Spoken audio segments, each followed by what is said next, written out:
Leo nimepata fursa ya kuja kusali pamoja na waumini wa hapa Dole, na nashukuru kwa makaribisho mazuri, na nashukuru kwa kauli ya imamu wetu ya kwamba waumini waendelee kutuombea Mungu sisi viongozi.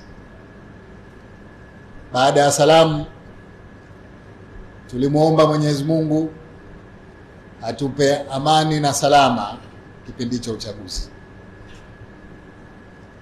Alhamdulillah, kwa upande wa Zanzibar tumeipata amani, tumefanya uchaguzi kwa salama, kabla ya uchaguzi, wakati wa uchaguzi na baada ya uchaguzi.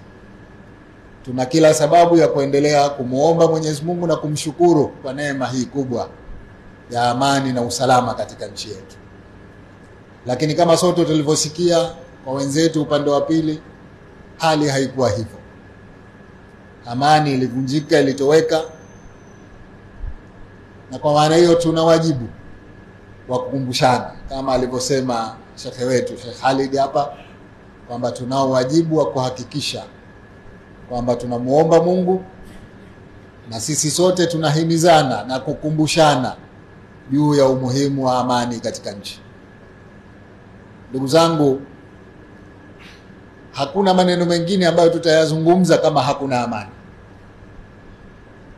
Lakini kama hivi tuko katika hali ya amani, tunaweza tukazungumza mengi ya kimaendeleo. Sasa tunataka hichi, tunataka kile, yanazungumzika kwa sababu ndani ya nchi kuna amani.